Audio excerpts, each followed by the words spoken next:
110 arday ayaa ka qalin jabisay maanta jaamacadda Bariga Afrika faraceeda Garowe. Tifcadan oo ahayd tifcadii saddexaad ee ka qalin jabisay jaamacadda ayaa ka qalin jabiyay kulliyadaha shareecada Islaamka, culumta kombiyuutarka, culumta bulshada, maamulka iyo ganacsiga.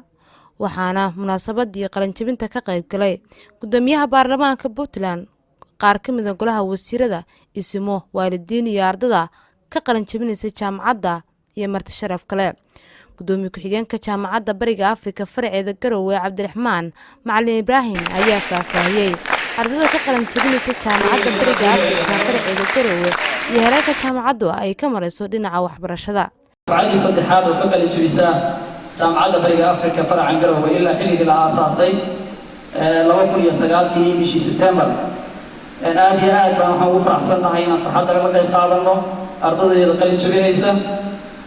gudoomiyaha jaamacadda Maxamuud Xaaji Axmed ayaa dhankiisa u mahadceliyay dhammaan waalidiintii intaas la soo garab taagnayd inay guul gaaraan ardada maanta qalin jabisay. sidoo kalena waxa uu kula dardaarmay ardada qalin jabinaysay inay waqti geliyaan iyo aqoonta ay barteen dalkooda.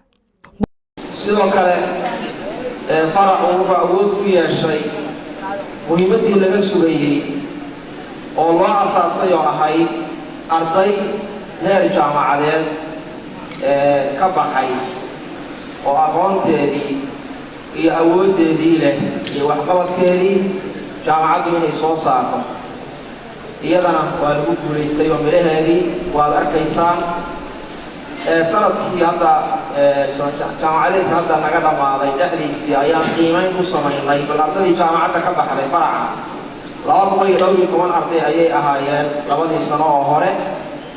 arday walba waxaa la eegay shaqada uu hayo, waxaa noo soo baxday 185 dadku inay shaqo heleen alxamdulilah, ama qayb wada post graduate ama darasaadka culya ay yihiin. 15 hadhayna dad iyagu ama maxaan ku idhaahdaay cudaar gaar ah lahaa si kastaba ha ahaatee ama gudoomiyaha baarlamaanka dowladda Puntland Mudane Siciid Xasan Shire ayaa hambalyo u diray ardada qalin jabinaysa. sidoo kale waxa uu baaq u jeediyay beelaha qaybo ka mid ah Puntland ay dirir ku dhaxmartay, wuxuuna dadweynaha reer Puntland ka codsaday inay nabadda xoojiyaan isla markaasna lagu dadaalo sidii dadkaasi loo dhexdhexaadin lahaa.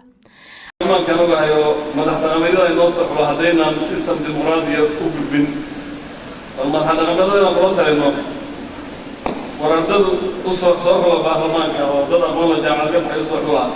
سيجالس كانوا على السياسة ده أسرة كلام يجروا خلاص الله يا وأيوه يجروا احتر برام إلى مناسب السياسية طبعاً ما دام يتعب الصومر يعني وسأرن سكولان وحن قدرة يا سبب نقول بيسو ardayga inta lagu turcayay oo jaamacada ama waxa uu dhiman yahay ka qalin jabiyay sabab ku tahaydo oo dayacmo oo la galay loo baahan yahay dadka muslimiinta ay shacabka Puntland bay looga tacsiyo qaladka dhacay aan la noqon anigu wax kala oran maayo joojinta la yiri waxay la tahay sharba waxa ugu filan dhibaatada maanta ay geysteen mid loo geystay iyo mid geystay intuba inay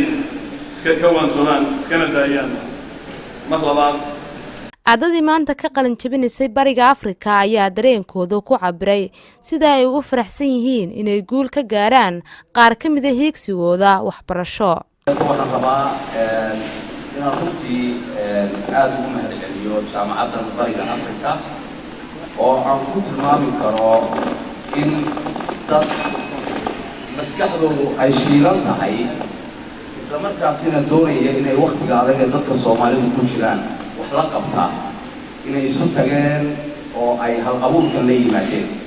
Khadra Maxamed Faarax, Kalson TV, Garowe.